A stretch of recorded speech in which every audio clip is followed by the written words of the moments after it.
Praise the lord. యేసుక్రీస్తు నామములో మీ అందరికీ నా వందనాలు. ఈ యొక్క ప్రభు దినాన, ఆదివారపు ఆరాధన దినాన దేవుని మాటలు ఆలకించడానికి మరి సిద్ధపడుతూ ఉంటున్న మీ అందరికీ కూడా ప్రతిదినము ప్రభుతో అనే ఈ చిన్న కార్యక్రమానికి స్వాగతం పలుకుతూ చిన్న ప్రార్థన చేసుకుని దేవుని యొక్క మాటలు ఆలకిద్దాం. పరిశుద్ధులైన తండ్రి, ప్రేమ కలిగిన మా దేవ, మీకు వందనాలు, స్తుతులు, స్తోత్రాలు. మీ మాట వినాలని ఆశపడుతుంటున్న వారితో మీరే మాట్లాడండి నాయన. ఏ మాటలు అవసరమో వాటిని అందించండి, అనుగ్రహించండి. మీరే ఆత్మీయతలోను విశ్వాసములోను బలపరిచి నడిపించమని యేసుక్రీస్తు నామములో ప్రార్థించి వేడుకుంటున్నాను తండ్రి, ఆమేన్. రైట్. ఈ యొక్క ప్రభు దినాన ఒక చిన్న మాట మనము ఆలోచన చేయవలసిన వారంగా ఉంటా ఉన్నాం. ఏంటి అంటే, ఒక శాస్త్రి యేసుక్రీస్తు ప్రభు దగ్గరకు వచ్చి ఆయన ఒక మాట అడిగాడు. ఏంటంటే, అయ్యా నువ్వు ఆజ్ఞలు ఇచ్చావు కదా, నీ ఆజ్ఞలలో ఏది ప్రధానమైన ఆజ్ఞ? దానికి సూటిగా దేవుడు జవాబు చెబుతూ ఆయనతో ఈ మాట అంటా ఉన్నాడు. మార్కు సువార్తలో మనం చదవచ్చు. మార్కు సువార్త 12వ అధ్యాయము, ఇది మనం చూస్తే 30వ వచనంలో, నీవు నీ పూర్ణ హృదయముతోను, నీ పూర్ణ ఆత్మతోను, నీ పూర్ణ వివేకముతోను, నీ పూర్ణ బలముతోను నీ దేవుడైన ప్రభువును ప్రేమింపవలననేది ప్రధానమైన ఆజ్ఞ. ఇది చెప్పాడు. దీన్ని చెప్పిన తర్వాత యేసు ప్రభు కాముగా ఉండకుండా మరల వెంటనే ఇంకొక ఆజ్ఞను ప్రస్తావిస్తా ఉంటా ఉన్నాడు. ఆ ఆజ్ఞ ఏంటి అని మనం చూస్తే, రెండవది నిన్ను వలె నీ పొరుగు వానిని ప్రేమింపవలననేది రెండవ ఆజ్ఞ. సో దేవుణ్ణి ప్రేమించడము, అలాగే మనుషులను ప్రేమించడం దేవుడు చాలా ప్రధానమైన ఆజ్ఞలుగా మనకు ఇస్తున్న దేవుడిగా ఉంటా ఉన్నాడు. చాలా మంది ప్రస్తుత దినాల్లో దేవుణ్ణి ప్రేమించగలుగుతున్నారు కానీ మానవుణ్ణి ప్రేమించే పరిస్థితుల్లో ఎవరు లేరు. మానవుని పట్ల అనేక రకాలైన వివక్షలను చూపిస్తుంటున్న వారు ఉంటా ఉన్నారు. తోటి మానవుణ్ణి అనేక రీతిలుగా అవమానపరుస్తుంటున్న వారు ఉంటా ఉన్నారు. ప్రేమిస్తున్న వారు లేరు, ద్వేషిస్తున్నారు, దూషిస్తా ఉంటా ఉన్నారు. నువ్వు పలానా, నువ్వు పలానా, నువ్వు పలానా అని వారిని ఎగతాళిగా మాట్లాడుతూ ఉంటున్న వారు ఉంటా ఉన్నారు. అయితే దేవుడు ప్రధానమైన ఆజ్ఞ ఏది అని అడుగుతా ఉంటున్నప్పుడు శాస్త్రి ఆయన నన్ను ప్రేమించడం మాత్రమే అని చెప్పి గమ్ముగైపోలేదు. నన్ను ప్రేమించడము, అలాగే పొరుగు వారిని ప్రేమించడము, పొరుగు వారిని ప్రేమించడం వింటున్నామా? సో పొరుగు వారిని ఎప్పుడైతే మనం ప్రేమించగలమో అప్పుడు మనము చాలా గర్వంగా చెప్పుకోవచ్చు, నేను నా దేశమును ప్రేమిస్తున్నాను.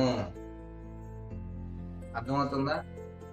ఈ రోజుల్లో, ప్రస్తుత దినాల్లో దేశం మీద ఎవరికి ప్రేమ ఎక్కువ ఉంది, దేశం మీద ఎవరికి భక్తి ఎక్కువ ఉంది, దేశభక్తి ఎవరికి, దేశాన్ని ప్రేమించేవారు ఎవరు అన్న దాని మీద చాలా డిబేట్లు జరుగుతూ ఉంటున్నాయి. చాలా మంది మరి చర్చా గోష్ఠులు పెట్టి దాని మీద చాలా దీర్ఘమైన ప్రసంగాలు చేస్తుంటున్న వారు కూడా ఉంటా ఉన్నారు. ఎవరయ్యా నిజంగా దేవుణ్ణి, దేశాన్ని ప్రేమించేవాడు? దేశాన్ని ప్రేమించేవాడు ఎవరు అంటే, తోటి మనిషిని ప్రేమించేవాడే. తోటి మనిషిని ప్రేమించేవాడు. గురజాడ అప్పారావు గారు అంటారు కదా, దేశం అంటే మట్టి కాదోయ్, దేశం అంటే మనుషులోయ్. దేశం అంటే ఎవరు? నీ చుట్టుపక్కల ఉంటున్న మనుషులే కదా. నీ చుట్టుపక్కల ఉన్న మనిషిని నువ్వు ప్రేమించగలిగే పరిస్థితి ఉందా? ఈ మాట ఒక క్రైస్తవ సోదరుడికి, సోదరికి నేను చెబుతా ఉంటా ఉన్నా. అమ్మా, నీ చుట్టుపక్కల ఉన్న వారిని నువ్వు ప్రేమించగలుగుతున్నావా? నువ్వు ప్రేమించగలుగుతున్నావా? నిజంగా నువ్వు చుట్టుపక్కల ఉంటున్న వారిని ప్రేమించగలిగితే దేశాన్ని నువ్వు ప్రేమిస్తున్నట్టే. దేశాన్ని నువ్వు ప్రేమిస్తున్నట్టే. అనేక మంది చుట్టుపక్కల వారిని ప్రేమించరు కానీ నాకు దేశభక్తి ఉంది, నాకు దేశం మీద ప్రేమ ఉంది అని చెప్పుకొని రోడ్ల మీద తిరిగే అనేక మందిని చూస్తా ఉంటా ఉన్నాం కదా. ఏ దేశం మీద అయితే, ఏ దేశంలో అయితే మనకు పౌరసత్వం ఉందో ఏ దేశంలో అయితే దేవుడు మనకు జన్మనిచ్చాడో ఆ దేశాన్ని మనము ప్రేమించే వారంగా ఉండాలి. ఆ దేశాన్ని ప్రేమించే వారంగా ఉండాలి. ఆ దేశాన్ని పరిపాలిస్తుంటున్న పాలకుల కోసము, అధికారుల కోసము మనము ప్రార్థన చేసే వారంగా ఉండాలి. ప్రజలను చక్కగా పరిపాలించాలని, దానికి కావాల్సిన జ్ఞానాన్ని ఇవ్వాలని, వారికి అలాంటి వివేచన ఇవ్వాలని, బుద్ధిని ఇవ్వాలని, అధికారుల కొరకు, నాయకుల కొరకు, రాజుల కొరకు, అధిపతుల కొరకు మనం ప్రార్థన చేయవలసిన వారంగా ఉన్నాము. ఇప్పుడే మనము దేశమును ప్రేమిస్తున్న వారంగా ఉంటాము. దేవుని ప్రేమించడము నీ పూర్ణ బలముతోను, నీ పూర్ణ శక్తితోను, నీ పూర్ణ ఆత్మతోను, నీ పూర్ణ వివేకముతోను ఆయన్ని ప్రేమించాలి. నంబర్ 1. నంబర్ 2, మన ఇరుగు పొరుగు వారిని, మన చుట్టుపక్కల ఉంటున్న వారిని కూడా మనం ప్రేమించే వారంగా ఉండాలి. ఈరోజు నువ్వు దేవుని ప్రేమిస్తూ నీ పక్కన వారిని ద్వేషిస్తూ ఉన్నట్లయితే దేవుని ఆజ్ఞను అతిక్రమించినట్లే అవుతుంది. దేవుని మాటను మీరినట్లే అవుతుంది. ఎక్కడ ఆయనకి నువ్వు విలువిస్తున్నట్టు కాదు. నేను దేవుని ప్రేమిస్తాను, దేవుని కార్యాలు చక్కగా చేస్తాను, నువ్వు పొరుగులు ఎట్టపోతే నాకెందుకు, నా బ్రతికేదో నేను బ్రతుకుతాను, నా భక్తి నాది అని అనుకుంటే పొరపాటు. ఒక క్రైస్తవుడా, క్రైస్తవురాలా, ఇతరుల యొక్క బాగోగులు చూసుకోవలసిన బాధ్యత మన మీద ఉంది. ఇతరుల యొక్క సమస్యలలో పరామర్శించవలసిన బాధ్యత మన మీద ఉంది. వారి యొక్క ఆపదలలో ఆదుకోవలసిన బాధ్యత మన మీద ఉంది. నీ పొరుగు వారిని నిన్ను వలె నీ పొరుగు వారిని ప్రేమించు అని దేవుడు ఆజ్ఞించాడంటే మనల్ని మనం ఎలా ప్రేమించుకుంటామో అలాగే ఇతరులను కూడా ప్రేమించే వారంగా ఉన్నారు. ఆయన మాట వినితే చాలా మన శ్రేష్ఠులము. ఆయన మాట వినకపోతే ఎంత మాత్రం కూడా శ్రేష్ఠులం కాదు. బాబా నేను నిన్ను ప్రేమిస్తాను, ఆయన మిగతా వాళ్ళతో నాకేం సంబంధం? నో. దేవుడు దానిని అంగీకరించడు. దేవుడు దానిని అంగీకరించడు. నన్ను ఎలా ప్రేమిస్తున్నావో అలాగే నీ పొరుగు వారిని కూడా, నిన్ను వలె నీ పొరుగు వారిని కూడా నువ్వు ప్రేమించేవాడివిగా ఉండాలి. నీ దేశాన్ని నువ్వు ప్రేమించేవాడివిగా ఉండాలి. దేశంలో జరుగుతూ ఉంటున్న అనేకమైన అన్యాయాలు, అక్రమాల గురించి నువ్వు పట్టించుకొని ప్రార్థించే వ్యక్తివిగా నువ్వు ఉండాలి. నువ్వు చేయగలిగిన మేలు చేయగలిగే పరిస్థితిలో నువ్వు ఉన్నట్లయితే నువ్వు దేశాన్ని, ప్రజలను ప్రేమిస్తున్నవాడు.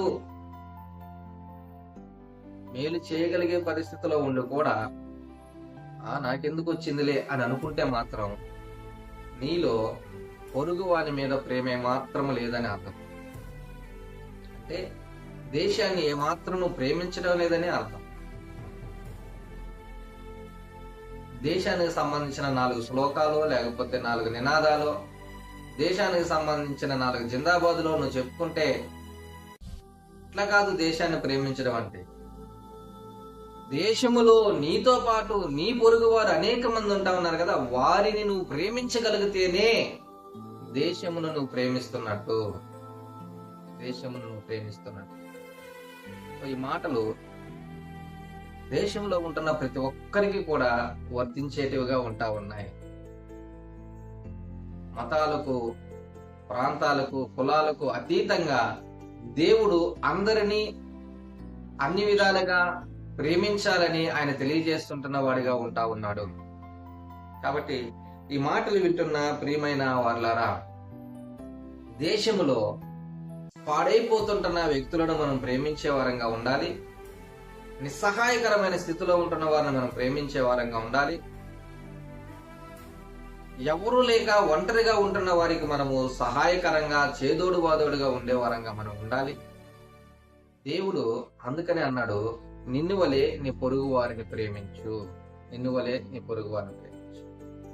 కాబట్టి ఈ దేశంలో నివాసం చేస్తుంటున్న మనము, ఈ దేశ వాసులుగా ఉంటున్న మన ఇరుగు పొరుగు వారు, మన చుట్టుపక్కల ఉంటున్న వారందరినీ మనము ప్రేమించే వారంగా ఉండాలి. మనం ప్రేమించే వారంగా.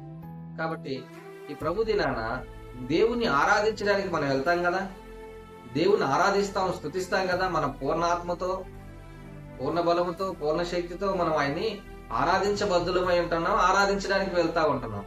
కాబట్టి ఆరాధించడానికి వెళ్తూ ఉంటున్న సహోదరుడా సహోదరి, ఒక్కసారి మనల్ని మనం పరీక్షించుకుందాం. దేవుణ్ణి ప్రేమిస్తున్న నేను నా పొరుగు వారిని ప్రేమించగలిగే స్థితిలో నేనున్నానా? ప్రశ్నకు సమాధానం చెప్పుకొని మనము దేవుణ్ణి ఆరాధించడానికి ముందుకెళ్దాం. తలలు వంచుదాం, ప్రార్థన చేసుకుందాం. పరిశుద్ధులైన తండ్రి, ప్రేమ కలిగిన మా దేవ, నీకు వందనాలు. ఆయన దేవుని ప్రేమించడము, దేశాన్ని ప్రేమించడం ఎలాగో మీ మాటల ద్వారా మాకు తెలియజేశారు. నిన్నవలే నీ పొరుగు వాడిని ప్రేమించు అన్న మాటకు, అన్న ఆజ్ఞకు విధేయత చూపించే వారంగా మేము ఉంటూ అనేక మందిని ప్రేమించే వారంగా నాకు సహాయం చేయమని యేసుక్రీస్తు నామములో ప్రార్థించి వేడుకున్నాను తండ్రి. ఆమేన్. God bless you.